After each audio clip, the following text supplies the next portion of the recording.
chase the night, wanna dance to the light. Hello po mga kabayan, mga kalingap, mga kabisnes kapapi, magandang buhay po, Analisa Reality Vlog. Re-reaction po ako ngayon dito sa kabisnes community po, particularly sa isang kagwang kay Kagwang Intoy Official. Kasi nasa bakasyon po ito sila ngayon ni Nika at meron silang nabuong desisyon. Pero bago ko ituloy, maraming salamat po to my silent viewers, mga commentators po na nandyan lagi sa comment section. Thank you sa suporta ninyo. Mga hindi nag-skip ng ads, mga nagla-like, nagta-thumbs up, mga nag-share, thank you po sa suporta.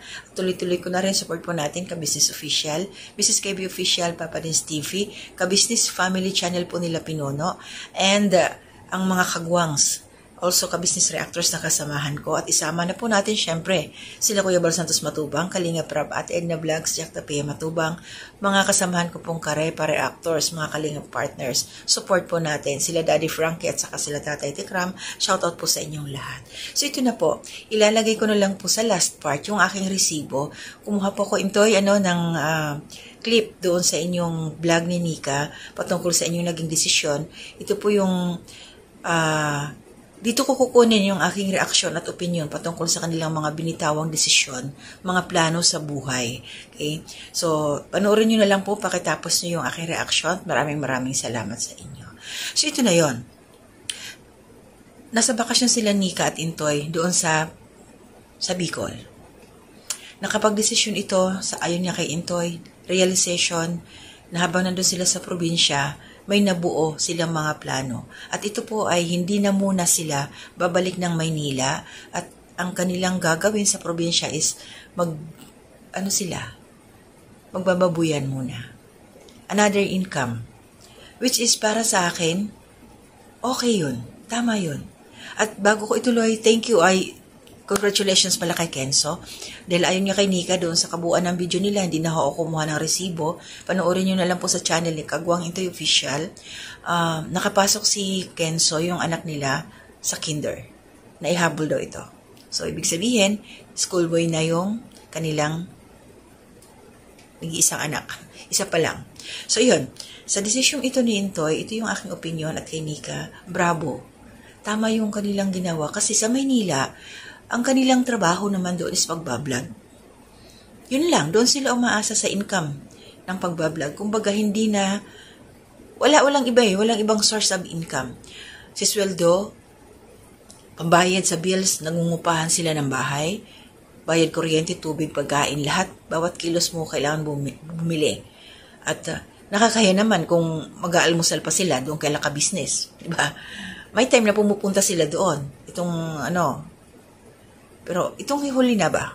Kasi yung dati kadalasan nandoon sila kadalasan. Pero maging masaya tayo sa comment section kasi may mga nagsasabi pala doon na akala ko ba walang iwanan hanggang dulo.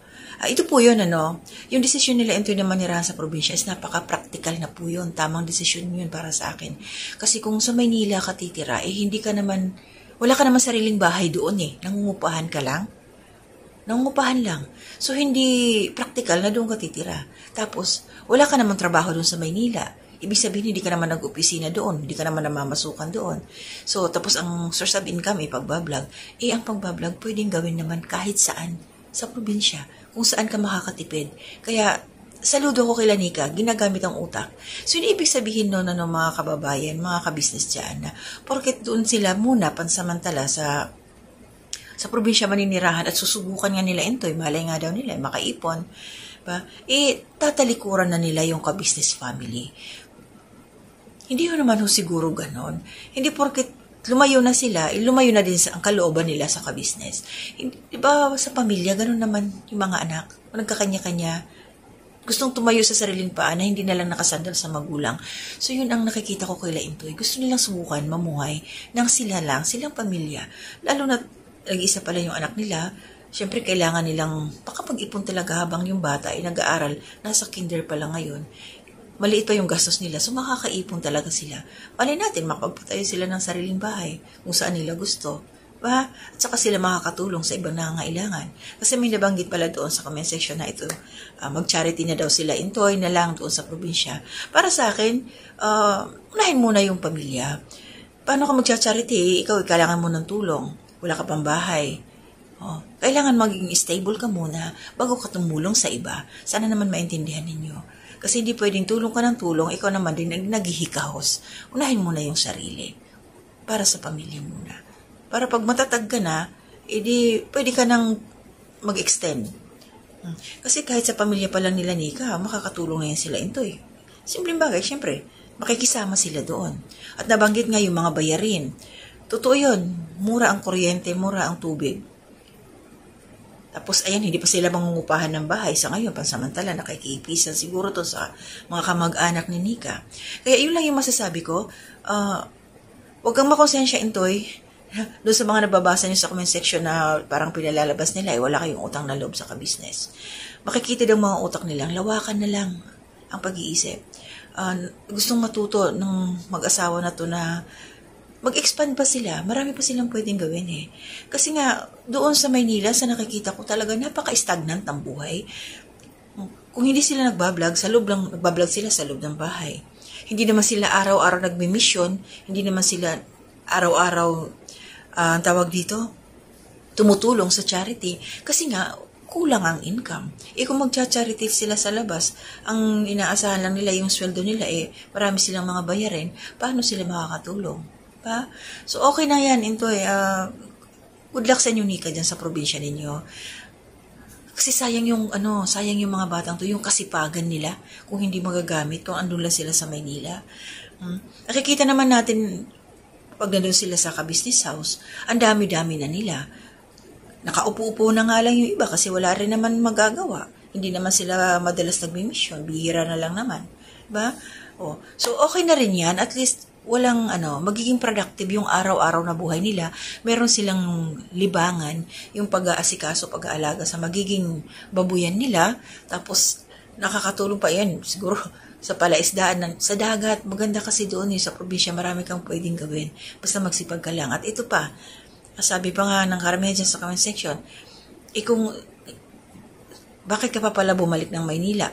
Kung maganda naman pala yung buhay dyan sa probinsya. Yung parang gano'n, may mga nanunumbat. Kasi para sa akin yung stand ko noon, nung time na nandun sila ito sa Maynila, bumalik ng Maynila. Kasi nga maliit pa yung anak nila Tsaka, binata pa yun siya na napunta doon kila Pinuno ka business. Kumbaga nag-i-explore pa. O ngayon, may sarili ng pamilya. Siguro naisip niya, kailangan magkaroon ako ng permanenteng lugar, permanenteng tirahan para sa pamilya. Kaya unawain nyo natin ang mag-asawa. Appreciate natin yung kanilang ginawa dahil gusto nilang magsikap na gusto nilang patunayan sa sarili nila na meron silang kayang gawin, na hindi sila lagi na lang nakasandal sa ka-business. Diba? Pasensya ako, pasintabi doon sa mga nandyan ngayon sa Pinuno ka business. Magsipag din ho kayo kasi hindi naman masasabing araw-araw o habang buhay, nandyan kayo, susuportahan. Sila Bay Papaya, libre na sa bahay. Diba? Nasa Falcon sila. Sila Ate Mingay. Iba pa rin talaga, pride mo yun na mayroon kang sariling masasabing kahit maliit lang, sa amin to. Dito kami. Pinaghirapan ko to. Yung ganun yun Kasi kahit naman ako, ganun din ang nararamdaman ko. Iba pa rin talaga yung sarili mo.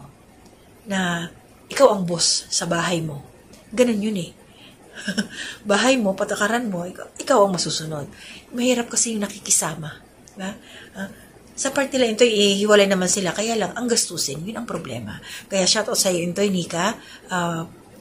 Ayusin nyo lang dyan, pakatatag kayo, patunayan ninyo, at huwag nyo iintindihin yung mga nababasa ninyo, mga negatibong komento. Kasi wala yung magagawa sa buhay ninyo. Kayo ang nandyan, kayo ang gagawa ng sarili ninyong ikauunlad, hindi yung nasa comment section. Kaya ignore nyo sila. Take out nyo na lang yung mga positive comments na magiging guide ninyo para mapalago pa ang buhay ninyo. Lalo't maliit pa yung anak ninyo habang nag-uumpisa pa lang yung bata na pumapasok sa school. Kasi pag nag-college na yan, lahat ng hindi makate, kakamutin mo sa laki ng gastos. Lalo na kung nasa private. Kahit nasa public, marami rin gastusin. So, makakapag-ipon kayo, makakapaghanda kayo. At syempre ako naman looking forward na makita kong successful kayong dalawa ni Nika. Na okay ang buhay ninyo. Na kaya nyo. Yan pa. So, yun lang sa akin. Maraming salamat po sa inyo.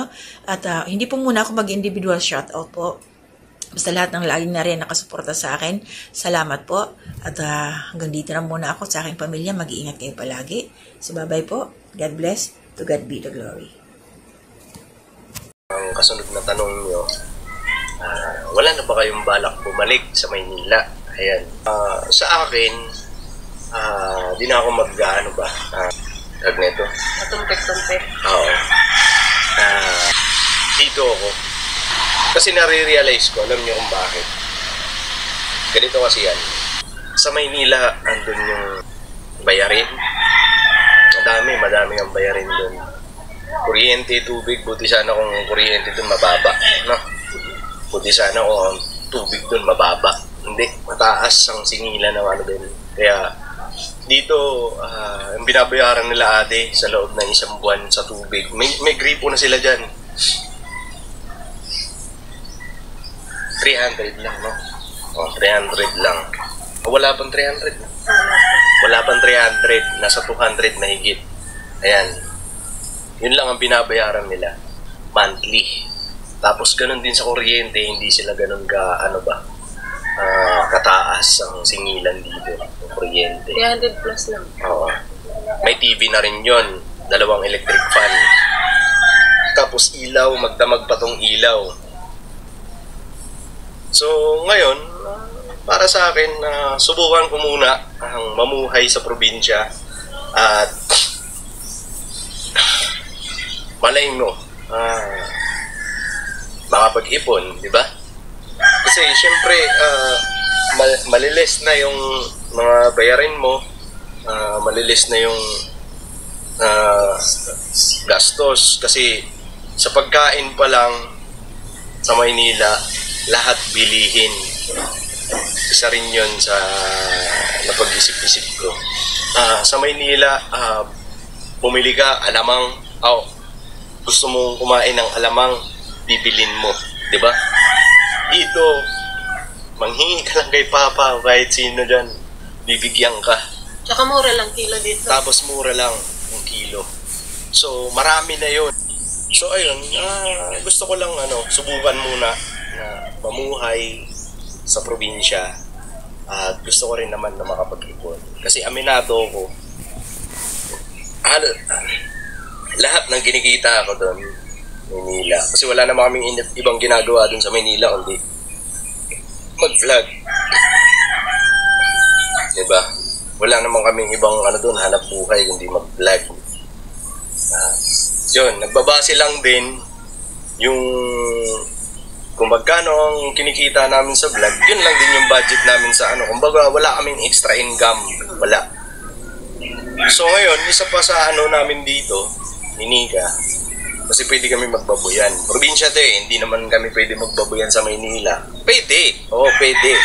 Pero yung lugar kung saan ka doon, diba? So ayun, patungkol naman sa sa mga decision namin at plano namin ni Ninika. Siguro malalaman din naman to ng ka-business family. John, kay Kuya, kay Ate, alam ko naman na mapapanood nyo to. Ayun na muna yung decision namin. Sana suportahan nyo po kami sa decision namin. Ganito. Kasi, diba? Basta, yun lang ang namin plano. Dito na muna kami, subukan muna namin at itong magbabakasyon namin, marami kami na-realize